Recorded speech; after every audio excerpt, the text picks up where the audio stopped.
Vous écoutez le podcast Devenir écrivain avec Johanna Vogel, épisode 233.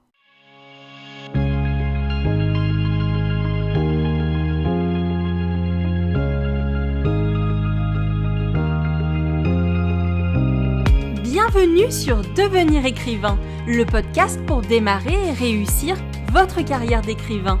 Et maintenant, retrouvez votre animatrice Johanna Vogel, coach de projets littéraires et formatrice.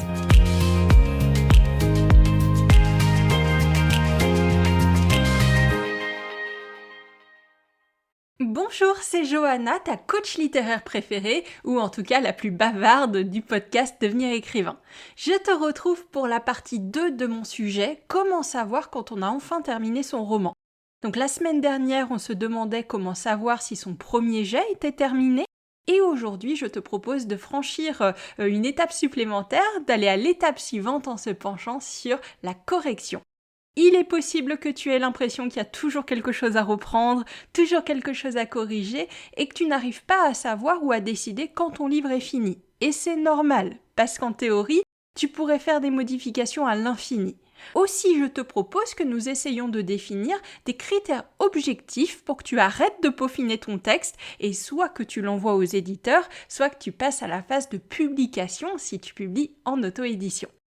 Mais d'abord une petite annonce, puisque les inscriptions à notre formation Devenir écrivain auto-édité ouvrent officiellement ce jeudi. Et pour te rappeler un petit peu de quoi il s'agit, eh bien c'est une formation sur 7 semaines de 75 heures avec du contenu vidéo préenregistré, des webinaires en direct pour t'aider à publier ton roman sans la médiation des éditeurs, le faire connaître, le vendre et construire une carrière d'auteur indépendant. C'est la formation la plus complète que tu vas retrouver pour te lancer en auto-édition. Toutes les infos, c'est sur licar.fr/auto-édition et tu as jusqu'au 25 mai pour t'inscrire à la session de juin. À cette occasion, on va donner une série de masterclass gratuites et je vais commencer le bal, je vais l'ouvrir en donnant une première conférence sur le sujet 8 compétences à acquérir pour réussir en auto-édition, jeudi 14 mai à 20h heure de Paris. Le lien d'inscription, c'est toujours le même, c'est licar.fr/masterclass, licar, L-I-C-A-R-E-S. Entrons dans le vif du sujet d'aujourd'hui. La première chose que tu dois faire, le premier conseil que je vais te donner, eh bien, c'est de connaître les étapes de la correction. Il faut que tu sois clair sur ce que tu dois faire quand tu corriges un roman, ce que tu dois regarder pour parfaire le texte, mais aussi le nombre de passes que tu dois faire, le nombre de relectures et l'intervention de personnes extérieures à toi sur le texte. Et là, soyons clairs, il n'y a pas de règle universelle sur le nombre de relectures que tu dois faire, ça dépend vraiment de chaque auteur. De la façon dont tu travailles. Par exemple, si tu as fait un gros travail préparatoire sur ton texte, tout porte à croire que tes corrections seront peut-être moins importantes qu'un pur jardinier, puisque tu ne vas pas faire de gros changements structurels. Et je pense que ça dépend aussi beaucoup de ta confiance en toi. Si tu es très perfectionniste ou que tu questionnes beaucoup ce que tu fais, tu vas passer plus de temps sur chaque relecture ou alors tu vas avoir tendance à faire plus de relectures qu'un autre et on reviendra bien sûr sur ce point. Ce qui est commun à tous les auteurs, c'est de faire au moins 2 ou 3 relectures-corrections. 3 relectures, c'est une bonne base, c'est ce que nous conseillons à nos élèves, mais certains auteurs en font 2, d'autres en font 5. Le plus important, c'est que chacune ait un but clair et qu'on sache quand lâcher prise. Si tu pars sur 3 relectures, ce pourrait être une première avant l'envoi au bêta-lecteur, une correction plus lourde pour l'intégration des remarques des bêta-lecteurs et une troisième relecture-correction de peaufinage pour vérifier que tout se tient et faire la finition. La première relecture va faire passer ton premier jet à un deuxième jet, une version 2, et Lucie conseille toujours à nos élèves de faire une pause avant de relire son texte en entier pour déshabituer ton cerveau, pour sortir la tête du guidon et pouvoir regarder le texte avec un œil neuf. Ton deuxième jet, il sert à corriger les coquilles les plus évidentes, éliminer les incohérences flagrantes, donc par exemple des prénoms qui changent, ça Lucie elle est très forte pour ça, des objets qui disparaissent, restructurer légèrement certaines scènes, virer ce que j'appelle moi les bouts de ficelle, tu sais c'est ce que tu laisses pendant le premier jet, comme des petites mentions de insérer description ici, ou à creuser par ici, ou même des fois chapitre 15 avec deux petites phrases de ce que tu voulais mettre dans ton chapitre, mais vraiment tu n'y arrivais trouvais pas, donc tu es passé à la suite. À l'issue de ton deuxième jet, tu n'auras pas tout repéré de ces problèmes de cohérence et ça n'a aucune importance puisque les bêta-lecteurs sont justement là pour attraper ce que tu as laissé passer. À ce stade, ton texte est encore en chantier, mais il est plus lisible et compréhensible. C'est une version que tu peux envoyer à des bêta-lecteurs sans rougir, en ayant déjà tous les éléments de ton roman. Un lecteur doit pouvoir lire cette version de ton texte, comprendre tout ce que tu veux dire et pouvoir te faire des remarques sur ce texte sans avoir l'impression que tu n'as pas fini. Certains auteurs font le plus gros du travail de la langue à la V2, certains font le plus gros du travail sur la langue à la V3, et encore une fois, il n'y a pas de règle universelle. Tu vas découvrir en testant ce qui fonctionne le mieux pour toi, ce qui est le plus instinctif pour toi. Dans tous les cas, ton texte doit ensuite passer en bêta-lecture. Tu peux pas y échapper. Et je sais à quel point ce peut être décourageant quand tu ne connais personne et que tu dois partir à la chasse de la bonne âme qui voudra bien t'aider et surtout qui soit capable de le faire. Parce qu'on n'a pas tous des parents ou des amis qui sont capables de faire une bêta-lecture. Mais d'où l'importance d'avoir un réseau d'auteurs et de lecteurs autour de toi, et on ne le dira jamais assez, et c'est pour ça que c'est un aspect très important de la communauté Licard et de ce qu'on essaye de faire en créant une communauté d'auteurs à Licard. L'une de tes relectures sera la prise en compte des retours des bêta-lecteurs de façon structurée. Donc en général, tu vas avoir 2 à 3 relecteurs. Je sais que là aussi, ça peut te faire peur si tu en as même pas un, mais on va dire dans l'idéal, en bout de course, quand tu auras un petit peu créé ce réseau, il faudrait que tu aies 2 à 3 relecteurs avec, si tu le peux, plusieurs profils différents. Un lecteur du genre dans lequel tu écris, un auteur et un lecteur grand public. Ça serait 3 bons profils à avoir dans ton panier de bêta-lecteurs, ce qui va te permettre de croiser les perceptions. À partir des retours des bêtas, tu vas identifier les remarques récurrentes, tu vas corriger les problèmes de rythme, d'intrigue, d'incohérence qu'on t'a fait remonter, et tu vas prendre des décisions sur ce que tu gardes et sur ce que tu ignores des suggestions les moins cruciales. Au fur et à mesure que tu travailles avec des bêtas, tu vas comprendre mieux ce dont tu as vraiment besoin quand tu fais appel à eux, tu vas trouver ton juste milieu sur les retours qui te permettent d'obtenir un meilleur texte et les remarques qui t'entraînent là où tu n'aurais pas eu l'intention d'aller et que tu peux laisser de côté. D'où l'importance de bien avoir réfléchi, si c'est possible, en amont, même déjà pendant le travail préparatoire, à ton intention littéraire si chère à Lucie, pour savoir ce que tu veux transmettre absolument, ce qui fait le cœur de ton histoire et sur lequel tu ne vas pas négocier. En général, tu vas au plus simple pour inclure les retours, donc tu vas reprendre chapitre par chapitre les différents retours de tes bêtas jusqu'à arriver à la fin du manuscrit.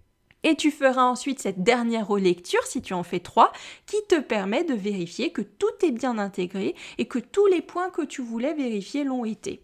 Car, mon conseil numéro 2, pour pouvoir savoir quand t'arrêter, c'est bien de relire avec une grille d'analyse. Le plus efficace pour ne pas te perdre dans les corrections, c'est d'avoir une idée très claire de ce que tu veux vérifier dans ton texte.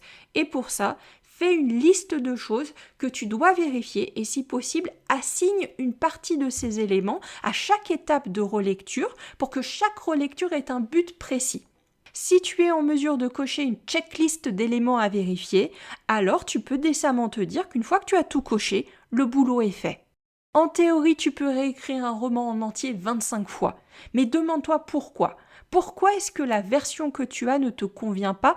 Essaye de trouver des éléments objectifs. Au-delà du travail de la langue, qui est une étape importante, il faut que tu saches ce qui fait un roman abouti, un roman de qualité professionnelle, comme on dit à Licard, et ce sont ces éléments-là que tu dois pouvoir cocher sur ta checklist. Donc je te donne les éléments les plus importants à vérifier pour qu'un roman ait une structure solide, mais ce serait: est-ce que ton intrigue principale est claire, complète et cohérente? Est-ce que les arcs narratifs de tes personnages sont lisibles et aboutis? Est-ce que le rythme global fonctionne? Donc il n'y a pas des longueurs ou des accélérations bizarres par exemple.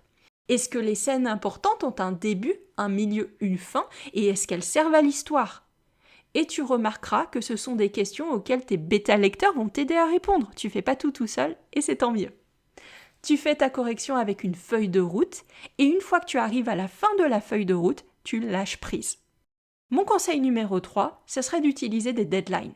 Je connais des auteurs qui ont des deadlines officielles. Lucie, par exemple, là, elle est en train de faire les corrections sur le tome 4 de sa série, et elle a une date à laquelle elle doit les rendre. Donc en termes de quand est-ce que c'est terminé, c'est clair et précis, parce que peu importe si elle pourrait encore faire des modifications, elle a une échéance, et la copie qu'elle rend, ça sera la version officiellement terminée. Il y a des auteurs qui se créent des deadlines pour ne pas s'enfoncer dans le perfectionnisme. Ils n'ont pas une deadline officielle d'éditeur parce qu'ils n'ont pas encore signé pour un texte, mais ils choisissent presque arbitrairement une date de fin de leur correction pour arrêter. Je dis presque arbitrairement parce qu'on évite de se mettre en situation d'échec. On essaye toujours d'être un peu réaliste sur le temps qu'on consacre à son projet, bien sûr, mais qui dit réaliste ne dit pas justement se donner une deadline qui est dans des années, dans 1 an, dans 2 ans.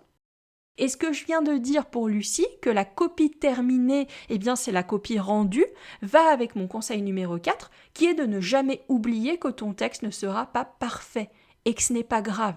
Conseil numéro 4, ça serait accepte d'avoir une version aboutie et pas une version parfaite. Je suis perfectionniste et j'arrive à repérer quand mon perfectionnisme s'exprime parce que dans ces cas-là, je suis dans l'hyperfocalisation sur des détails, je reviens sans cesse sur les mêmes phrases, sans cesse sur les mêmes paragraphes et souvent ce qui m'arrive le plus, c'est que je vais passer au chapitre suivant, mais le lendemain ou le surlendemain, je vais avoir quelque chose qui me trotte dans la tête et je vais revenir encore sur le chapitre d'avant, je vais repasser 2-3 jours sur un chapitre qui pourtant j'avais dit être clos, je n'arrive pas à lâcher. Donc je ne dis pas que chaque perfectionniste a la même expérience, mais c'est quand même quelque chose que je vois de récurrent chez nos élèves perfectionnistes. Il faut vraiment que tu arrives à voir si tu corriges parce qu'il y a encore un besoin de modifier le texte ou si tu fignoles par peur que ce soit pas assez bon, peur que ça ne suffise pas, peur qu'on ne comprenne pas. Certains auteurs restent bloqués des mois à la phase de correction. Pas parce que le texte n'est pas prêt, mais parce qu'ils ont peur que le roman soit jugé quelque part. Et donc ils polissent, ils lustrent, ils remettent du brillant là où personne ne va regarder. Et surtout, c'est une manière de ne montrer ce texte à personne. D'où l'importance d'envoyer en bêta-lecture, bien sûr, parce que ce sera une façon de rompre une première fois au moins avec cette peur de montrer ton texte et de l'envoyer à quelqu'un. Le courage, si je puis parler comme ça, c'est pas de perfectionner, mais ça va vraiment être de publier, ça va être d'envoyer à des lecteurs, puis d'envoyer à des éditeurs. Ton roman, il n'est pas fini quand il est parfait. Ton roman, il est fini quand tu as fait de ton mieux, avec méthode, en ayant ta fameuse checklist par exemple, et que tu décides de lui laisser vivre sa vie. Les signes de cette peur de passer à la suite ou cette peur de mal faire, c'est un peu ce que j'ai déjà dit, c'est reformuler sans cesse les mêmes paragraphes, c'est changer un adjectif pour le remettre le même, comme ça, 2 jours avant, plutôt 2 jours plus tard, ça, combien de fois je l'ai fait, ou déplacer une virgule dans une phrase alors que personne n'avait repéré qu'il y avait besoin de déplacer cette virgule. Tout ça, c'est de la petite cosmétique, on peut dire, que tu pourrais refaire à l'infini. Parce qu'encore une fois, ton texte, tu pourrais le réécrire 10 fois, 15 fois, 25 fois de suite en n'utilisant que des synonymes et des adjectifs différents. Et attention, ma rengaine, si tu as écouté mon épisode précédent, c'est pas de tout ou rien. Je suis pas en train de te dire que tu ne dois pas avoir une bonne attention aux détails, que tu ne dois pas faire des changements mineurs ou que tu ne dois pas prendre le temps de travailler la langue de ton texte. C'est jamais une mauvaise chose que d'avoir une attention aux détails. Ça fait partie du job de l'auteur. Mais fais bien la différence entre perfectionnisme et attention aux détails. Ce qu'on ne veut pas, c'est avoir un texte qui reste dans un tiroir pendant plusieurs années. Parce qu'encore une fois, le texte, tu peux le réécrire entièrement chaque année. Et c'est pas le but. Donc, analyse toujours ce que tu ressens quand le symptôme, c'est par exemple un sentiment d'urgence, une sensation d'anxiété, une impression que rien ne va. Là, en général, c'est que tu es dans le perfectionnisme. Ce que tu ressens, c'est peut-être cette peur de te lancer, cette peur de publier, cette peur d'être relu. Du coup, peut-être que ce qui va t'aider, c'est plutôt d'avoir un mantra, même un ou plusieurs, et de te le répéter plusieurs fois dans ton processus d'écriture, voire à chaque séance d'écriture. Ce mantra, ça peut être « Mon roman n'a pas besoin d'être parfait pour procurer des émotions au lecteur. Mon roman n'a pas besoin d'être parfait pour recevoir l'approbation des éditeurs. » Surtout que j'en ai pas parlé jusqu'à maintenant, mais n'oublie pas que la fin de l'étape de correction, en fait, là, on parle simplement de l'étape de correction avant d'envoyer aux éditeurs. Mais c'est pas la fin des corrections et la version finale de ton roman. C'est juste le manuscrit que tu envoies. L'éditeur, il va faire une correction éditoriale sur ton texte. C'est son job, c'est pour ça que tu le payes. Donc, tu vas devoir en remettre une couche une fois que tu auras signé ton contrat. L'éditeur, il s'attend pas à avoir un texte sur lequel il n'y a rien à redire. C'est pour ça qu'il faut te concentrer sur mes fameux éléments qui font un roman de qualité professionnelle et qui t'assurent que l'éditeur qui reçoit ton roman se dise que le travail qu'il aura à faire dessus, ce sera un travail plus cosmétique que structurel. En gros, qu'il n'aura pas à réécrire tout ton livre s'il te signe. Quand tu publies seul en auto-édition, évidemment, tu ne vas pas avoir cette couche supplémentaire de correction, à moins que tu payes les services d'un correcteur freelance. Et c'est une dépense qu'on conseille aux auteurs indépendants dès qu'ils peuvent la faire, déjà parce que ça leur assure d'avoir un texte d'autant plus professionnel, mais aussi parce que c'est vraiment un bon moyen de t'améliorer, de travailler comme ça avec une personne dont c'est le métier, en fait, la correction éditoriale. C'est une des choses qui va t'aider à passer un cap en tant qu'auteur dans ton écriture. Mais en attendant, avant d'avoir le budget pour faire cette dépense-là, eh bien tu peux tout à fait faire avec la correction personnelle et la bêta lecture, on va dire plus. Il va falloir que tu sois encore plus minutieux sur ta correction, sans pour autant te perdre dans le perfectionnisme.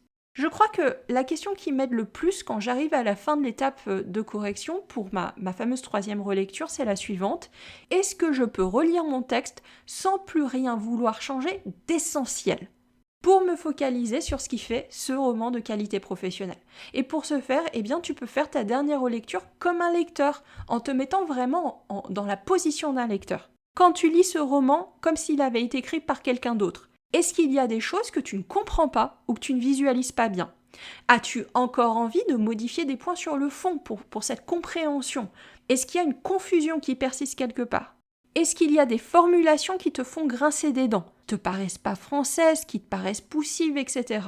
As-tu senti une gêne dans le rythme de tes phrases, une gêne dans le rythme de l'histoire même ? Sinon, c'est le moment de dire stop. Tu peux passer à la phase finale, tu peux soumettre à l'éditeur, tu peux mettre en page pour l'auto-édition.